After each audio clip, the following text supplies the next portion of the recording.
ডিব্ৰুগড়ত ৰাজধানী স্থাপনৰ তৎপৰতা আৰম্ভ নিৰ্মাণ হ'ব বিধানসভা চৌহদ নিৰ্মাণ হ'ব বিধায়ক আৱাস নিৰ্মাণ কাৰ্যৰ বাবে নিবিদা আহ্বান কৰি বিজ্ঞাপন ৰাজ্য চৰকাৰৰ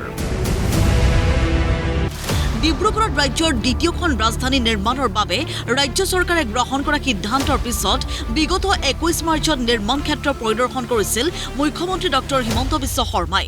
ইয়াৰ পিছতেই নিৰ্মাণ কাৰ্যৰ বাবে নিবিদা আহ্বান কৰি বৃহস্পতিবাৰে কাকতত বিজ্ঞাপন ৰাজ্য চৰকাৰৰ ডিব্ৰুগড়ত অসমৰ দ্বিতীয়খন ৰাজধানী নিৰ্মাণৰ বাবে প্ৰাৰম্ভিক পৰ্যায়ত ধাৰ্য কৰা হৈছে 205 কোটি 44 লাখ টকাৰ নিৰ্মাণ ব্যয়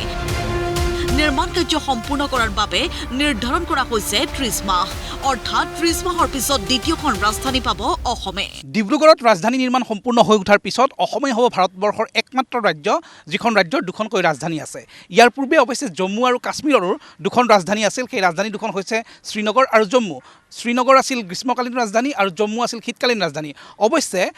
2019 চনত জম্মু কাশ্মীৰৰ পুনৰ্গঠন হোৱাৰ পিছত সেই ব্যৱস্থা বিলুপ্ত কৰা হৈছে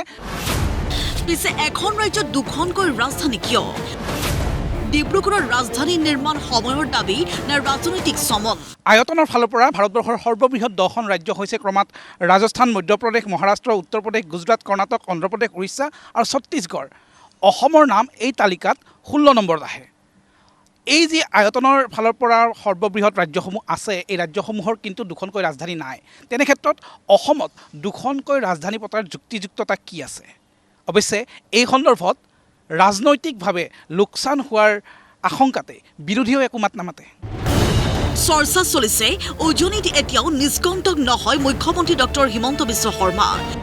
উজনিৰ জনতাৰ এক বৃহৎ অংশই এতিয়াও মুখ্যমন্ত্ৰী ডক্টৰ হিমন্ত বিশ্ব শৰ্মাৰ প্ৰতি আস্থাভাজন নহয়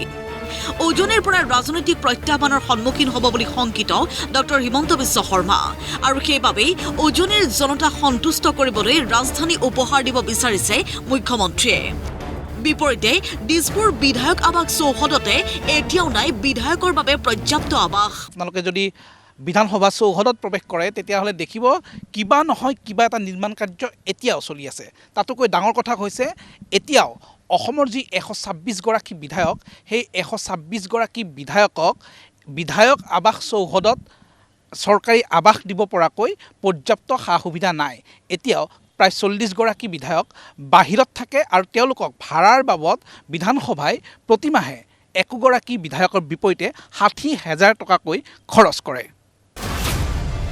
ডিব্ৰুগড়ৰ উন্নতি হওক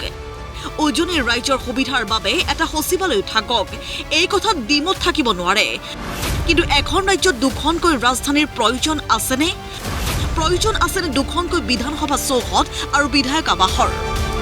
কেৱল মুখ্যমন্ত্ৰীৰ আসন সুৰক্ষিত কৰাৰ লক্ষ্যৰেই এনে ব্যয়বহুল পৰিকল্পনা নেকি